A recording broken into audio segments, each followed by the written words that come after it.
ሰላም ለሁላችን እንደምን አላችሁ የተወደዳችሁ ተመልካቾች ከአማራ ሚዲያ ኮርፖሬሽን ደሴ ስቱዲዮ ለሰዓቱ ያዘጋጀናቸውን ዜናዎች ወደ እናንተ እናደርሳለን። ከዜናዎቹ ጋር ደጀናምባቸው አብሬያችሁ ቆያለሁ። ማህበረሰቡ ለሰላም መስፈን የሚያደርገውን ጥረት አጠናክሮ እንዲቀጥል የደሴ ከተማ አስተዳደር ተቀዳሚ ምክትል ከንቲባ ጠየቁ። ከተማ አስተዳደሩ በወቅታዊ ጉዳይ ዙሪያ ከልዩ ልዩ የህብረተሰብ ክፍሎች ጋር ውይይት አካሂዷል። ተጨማሪውን አብረን እንከታተል። የደሴ ከተማ አስተዳደር በወቅታዊ ጉዳይ ከልዩ ልዩ የህብረተሰብ ክፍሎች ጋር ውይይት አካሂዷል። በውይይት መድረኩ የተሳተፉ የከተማዋ ነዋሪዎች እየተከናወኑ ያሉ የልማት ስራዎች አበረታች መሆናቸውን ገልጸዋል። ሆኖም ልማት እንዲደናቀፍ፣ ዜጎች እንዲሰቃዩና ሀገር እንድትፈርስ የሚሰሩ አካላትን በጽኑ አውግዘዋል።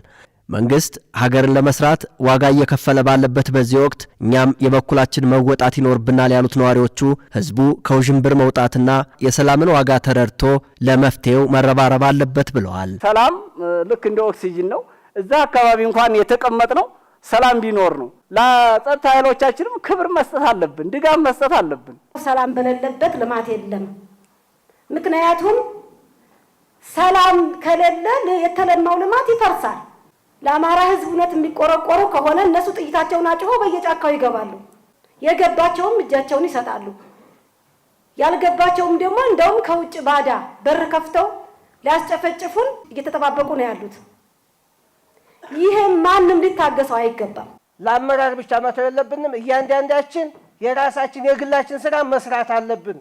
በከተማዋ ማህበረሰቡ ቤት የሚያከራያቸውን ሰዎች ማንነት ማወቅና ተገቢውን ጥንቃቄ ማድረግ ካልተቻለ ለሰርጎ ገቦች እድሉ የተመቻቸ ይሆናል ያሉት ነዋሪዎቹ ቀን ሰላማዊ መስለው ለሌላ ዓላማ የተዘጋጁ መኖራቸውንም ጠቅሰዋል። ለዚህም የራሳችንን ኃላፊነት እንወጣለን ብለዋል።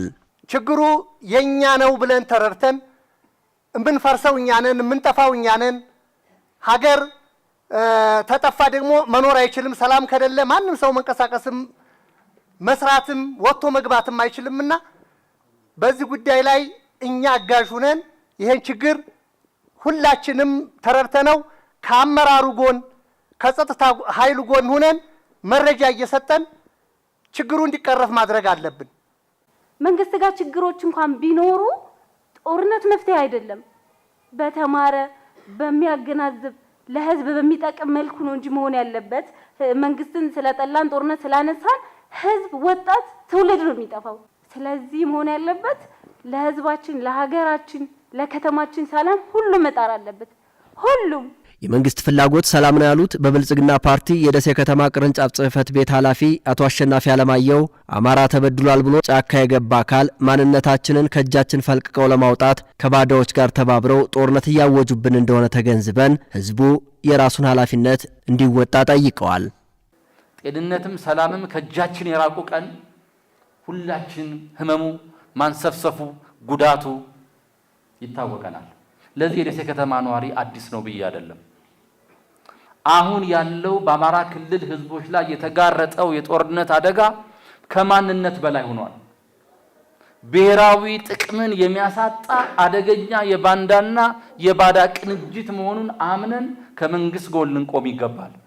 በዚህ መግባባት አለ። የደሴ ከተማ አስተዳደር ተቀዳሚ ምክትል ከንቲባ አቶ ሳሙኤል ሞላልኝ በበኩላቸው ሰላም የህልውና ጉዳይ በመሆኑ መንግስት ሰላምና ልማትን ለማጽናት በርካታ ስራዎችን ሲሰራ መቆየቱን ጠቅሰዋል። ሆኖም አማራን የፖለቲካ ሸቀጥ ማራገፊያ አድርጎ ነፃ ወጣለው ያለ አካል ዛሬ አማራን ለታሪካዊ ጠላቶቹ አሳልፎ ለመስጠት እያደረገ ያለውን እኩይ ተግባር መገንዘብና ለመፍትሄው መስራት ያስፈልጋል ብለዋል። አንድነቱን መጠበቅ አለበት። በየአካባቢው እየተከፋፈለ ራሱን በዝምታ አሳልፎ ለታሪካዊ ጠላቶቹ እስራቸው ላይ መውደቅ ያለበት አይመስለኝም። የመጀመሪያው ሊነቃ የሚገባው አጠገቡ ላይ የተቀመጠ እኔ ነፃ አወጣሃለሁ ብሎ የተሰለፈ ጽንፈኛ እውነት ለመናገር አደጋ ውስጥ እያስገባው እንደሆነ ህዝብ መንቃት አለበት። ለልማትና ሰላም እንቅፋት የሆኑ ኃይሎችን በመታገል ረገድ የከተማዋ ህዝብ ፈርቀዳጅ በመሆኑ ሰላሙን ለማጽናት ሁሉም የድርሻውን ሊወጣ ይገባል ብለዋል። የመጀመሪያው መረጃ መስጠት ነው። ለጸጥታ መዋቅሩ በየአካባቢው መረጃ መስጠት አለበት። የመጀመሪያው በእርግጥ ህዝባችንን የመረጃ አቅም ስለሆነ እናመሰግናለን። ይሄ ተጠናክሮ መቀጠል አለበት። ግን ጠንካራ የጸጥታ መዋቅር ነው ያለው። ልንተጋገዝ ይገባል። ለማን ስትል? ለህልውና ለራስ ለአንዱ መረጃ ነው። የኢንቨስትመንት ፍሰትን ለማጠናከር ባለድርሻ አካላት ቅንጅታዊ አሰራራቸውን አጠናክረው ሊቀጥሉ እንደሚገባ የኢንቨስትመንት ኮሚሽን ገለጸ። ኮሚሽኑ የ6 ወራት አፈጻጸሙን በኮምቦልቻ ከተማ ገምግሟል። ሳሙኤል ኪሮስ ዝርዝር ዘገባ አለው። የኢፌድሪ ኢንቨስትመንት ኮሚሽን የፌዴራል ክልልና የከተማ አስተዳደሮች የኢንቨስትመንት አስፈጻሚዎች የጋራ ምክክር መድረክ በኮምቦልቻ ከተማ አካሂዷል። የኢንቨስትመንት ፍሰቱን ለማሳደግ እየተሰሩ ያሉ ስራዎች አበረታች መሆናቸውን በግምገማው ተነስቷል። የኢፌድሪ ኢንቨስትመንት ኮሚሽን ኮሚሽነር ዶክተር ዘለቀ ተመስገን በ6 ወሩ 2.3 ቢሊዮን ዶላር ማግኘት እንደተቻለ ተናግረዋል። አጠቃላይ የኢትዮጵያ ኢንቨስትመንት ኮሚሽን እንኳን እንቅስቃሴ ብናይ ባለፉት 6 ወራት ብቻ 2.3 ቢሊዮን ዶላር ወደ ሀገር ውስጥ መሳብ ተችሏል ማለት ነው። ይሄ ቁጥር ትልቅ ቁጥር ነው። ከዚህ በፊት ያልነበረ በፐርሰንትም ካየነው ከ20% በላይ ከአምናው ተመሳሳይ ወቅት አንጻር እንኳን ስንመለከተው ከ20% በላይ ጭማሪ ያሳየ ከዚህ በፊት ያልነበረ ትልቅ ቁጥር ነው። ነገር ግን ከዚህ በፊት ያልነበረ ትልቅ ቁጥር ነው ሲባል ኢትዮጵያ ካላት እምቅ አቅም አንጻር ግን ስናየው ግን ትንሽ ነው። ምክንያቱም ሀገራችን በጣም ሰፊ ሀገር ናት። እምቅ አቅሞቻችን በጣም በርካታ ናቸው። ከሱ አንጻር ስናየው ግን ከዚህም በላይ መሳብ ይጠበቃል። ከተሳታፊዎች መካከል የአማራ ክልል፣ የምዕራብ ኢትዮጵያና የአዲስ አበባ ከተማ የኢንቨስትመንትና የኢንዱስትሪ ቢሮ ኃላፊዎች በሰጡት አስተያየት በበጀት ዓመቱ የኢንቨስትመንት ካፒታል ለመሳብ ከባለፈው ዓመት የተሻለ የኢንቨስትመንት ስራ እንደሰሩ ከአሚኮ ጋር በነበራቸው ቆይታ ገልጿል። በዚህ በጀት ዓመት በአጠቃላይ ወደ 607 ቢሊዮን ብር ካፒታል ወይም ደግሞ ኢንቨስትመንት ወደ ክልሉ መሳብ ይጠበቅብናል። ባለፉት 6 ወራት 182 ቢሊዮን ብር ካፒታል ያስመዘገቡ 1867 አዳዲስ የሀገር ውስጥና የውጭ ባለሀብቶችን ተቀብለን አስተናግደናል። ይሄ በቁጥር ብቻም ሳይሆን በተለይ የመጡ ባለሀብቶች በካፒታል አቅምም በቴክኖሎጂ መረጣም እንዲሁም ደግሞ በሚፈጥሩት የስራ ዕድልም የተሻለ ኢንቨስትመንት በባለፉት 6 ወራት በክልሉ መሳብ ተችሏል ብሎ መውሰድ ይቻላል ማለት ነው። ወደ 10.5 ቢሊዮን ነበር ባለፈው አመቱ ሙሉ የሳብነው ኢንቨስትመንት ማለት ነው። በዚህ አመት በ6 ወር ብቻ ከ10.5 ቢሊዮን በላይ ካፒታል መሳብ ችለናል። አመቱን ስንጨርስ በቀሪው 6 ወራት ስንጨምር ያምናውን በጥፍ ያህል ማሳደግ የሚችል ፕሮጀክቶች ነው ወደ ክልላችን የሳብነውና በጣም የተሳካ አመት ነበረ በዚህ አመት ብሎ መውሰድ ይቻላል። በእኛ ጋር እንደ አዲስ አበባ ኢንቨስትመንት ኮሚሽን ወደ 31 የሚሆኑ ፕሮጀክቶችንም ወደ ትግበራ አስገብተናል።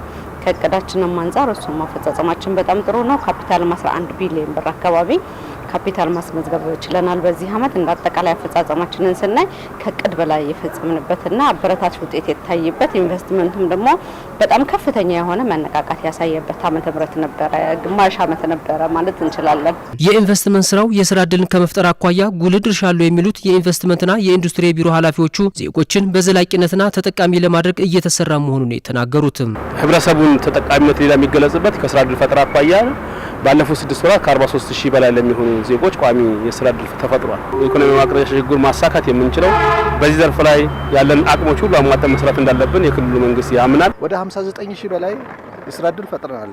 በቋሚም በጊዜያዊ ማለት ነው። ዘላቂ እንዲሆን ኢንዱስትሪ ላይ ከአመት እስከ አመት የሚመረትበት ላይ ትኩረት አድርገን እንስራ ብለን በኢንዱስትሪ ብቻ ከ18000 በላይ የስራ ዕድል ተፈጥሯል። በነባሮችም በአዳዲስ ፕሮጀክቶችም ማለት ነው። የኢንቨስትመንት ስኬቱ ዘላቂ እንዲሆን በፌዴራልና በክልል ተቋማት መካከል ያለው ቅንጅት መጠናከር እንዳለበት የገለጹት ዶክተር ዘለቀ የአገልግሎት አሰጣጡ ማሻሻልና ምቹ ሁኔታዎችን መፍጠር በትኩረት መስራት እንደሚገባ አሳስበዋል። ከ180 ሚሊዮን በላይ በሆነ ወጪ የኩላሊት እጥበት ማዕከል ሊገነባ መሆኑን ወሎ ዩኒቨርሲቲ አስታወቀ። ግንባታውን በአጭር ጊዜ አጠናቆ ለአገልግሎት ለማብቃት እንደሚሰራም ዩኒቨርሲቲው ገልጿል። አበሻነላይ በመንግስት ደረጃ ሲሆን ዋጋው በግማሽ ይቀንሳል። የአንድ ቀን 4500 ብር ነው ለማሽኑ ብቻ።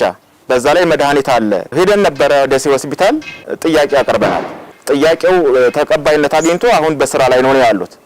ግን ይፍጠንልን ነው የምንለው። ህፃናትም ወጣትም አዛውንትም ትልቅም ሽማግሌም እየታመመ ነውና እርዱን፣ ድረሱልን፣ የሚያስፈልገንን እርዳታ አድርጉልን። ቀደም ሲል የተከታተልናቸው የደሴ ከተማ ነዋሪዎች ሲሆኑ ከሳምንት በፊት ጣቢያችን ድረስ በመምጣት የኩላሊት እጥበት ሕክምና በደሴ አጠቃላይ ስፔሻላይዝድ ሆስፒታል ባለመሰጠቱ ምክንያት የደረሰባቸው ያለውን ከፍተኛ እንግልት የገለጹ ታማሚዎች ናቸው። እንደ መፍትሄ የተገለጸው ደግሞ ወሎ ዩኒቨርሲቲ በሆስፒታሉ ውስጥ አስገነባዋለሁ ያለው የኩላሊት እጥበት ማዕከል ነው። ወሎ ዩኒቨርሲቲ የኩላሊት እጥበት ማዕከል ግንባታ የማስጀመሪያ መርሃ ግብሩን በደሴ አጠቃላይ ስፔሻላይዝድ ሆስፒታል ቅጥር ግቢ አካሂዷል። የማህበረሰቡ ተወካዮችና የሕክምና ባለሙያዎች በማዕከሉ ግንባታ መጀመር መደሰታቸውን ገልጸዋል። ነገን ላይ ጠብቅ የሚችል ሰው አለ። አይሲ ውስጥ ይገባል። የኩላሊት እጥበት ያስፈልገዋል። ያንን እድል ካገኘ ሊተርፍ ይችላል። አዲስ አበባን በሪፈር ላይ ደርስልን ይችላል። ህይወት የሚያሳጣ ነው። ሐኪሞች እንደምንም ብትጀምሩ ነው የሚሉት ሁልጊዜ። እንደምንም ይሄን እድል ብናገኝ ነገ ተነስቶ ለኩላሊት እጥበት ሪፈር ተብሎ የሚሄደው ስቴብላይዝ ያደረገ ደህና ታካሚ ነው። አንዳንድ ግን ድንገት ሆኖ ድንገት እዚሁ ህይወቱን የሚያጣ ሁሉ ያጋጥመናል እና ያንን ችግር ለመፍታት እድሉን ያገኛል። ሐኪሙም ከፍተኛ የመንፈስ እርካታ ነው የሚኖረው። በተቻለ መጠን በ6 ወር ውስጥ ስራ እንዲውል በሚል ነው እንግዲህ እንደ ኮሚቴ እንደ ሀገረ ሽማግሌም በነበር ነው የተናገረው። በ6 ወር ውስጥ ተጠናቆ ለምረቃ ገብቶ አትሊስት በስቃይ ያለው በችግር ላይ ያለው አፎርድ ማድረግ ያልቻለው ቢያንስ እንዲታከምበት የሚል ነው እንግዲህ የደረስንበት መደምደሚያ። መንግስት የወሎ ተርሸሪ ኬርና ማስተማሪያ ሆስፒታልን በራሱ ወጪ ስለሚሰራ ማህበረሰቡ ያዋጣው ብር ለማህበረሰቡ አገልግሎት መዋል አለበት በሚል ውሳኔ የኩላሊት እጥበት ማዕከሉን ለማስገንባት ስራ ጀምረናል ያሉት የወሎ ዩኒቨርሲቲ ፕሬዝዳንት ዶክተር አወል ሰይድ ከህብረተሰቡ ከተዋጣው 95 ሚሊዮን ብር በተጨማሪ ዩኒቨርሲቲው አስፈላጊውን እገዛ እንደሚያደርግ ተናግረዋል። የደሴ ሆስፒታልም ማኔጅመንት ካለባቸው ጫና አንጻር ይህን አገልግሎት የሚሰጥ ማዕከል ቢገነባልን ብለው ስለነበረ የኩላሊት እጥበት ማዕከል ውሳኔ የተወሰነውም ያን ጊዜ ነው። G+2 ወደ 34 የሚሆኑ ፔሸንቶችን በአንድ ጊዜ የኩላሊት እጥበት ማዕከል ሆኖ ኩላሊት እጥበት ሊሰራበት የሚችል ማዕከል ለማስገንባት እንግዲህ ትላንትና ዛሬ የኤክስካቬሽን ስራ አብዛኛውን ሂደት ጨርሰን ጀምረናል ማለት ነው። የግንባታ ሂደቱ ከ3 ወር ባልበለጠ ጊዜ ውስጥ እንዳልቅ ነው እየተነጋገርንና ስራም የተጀመረው በዛ ሁኔታ ነው። አሁን ላይ ከተረከብነው ገንዘብ በእጥፍ ጨምረን ነው እንደ ተቋም ይህንን የሚታወስ ለህዝብ ማስታወሻ የሚሆን ስራ ለመስራት እያደረግን ያለ ነውና 187 ሚሊዮን ብር ነው አሁን ባለው ኤስቲሜሽን። ውድ ተመልካቾች ከአማራ ሚዲያ ኮርፖሬሽን ደሴ ስቱዲዮ ለሰዓቱ ያዘጋጀናቸው ዜናዎች የተከታተላችኋቸው ናቸው። አብራችሁን ስለቆያችሁ ከልብ እናመሰግናለን። ደጀን አምባቸው ነበርኩ። ጤና ይስጥልን።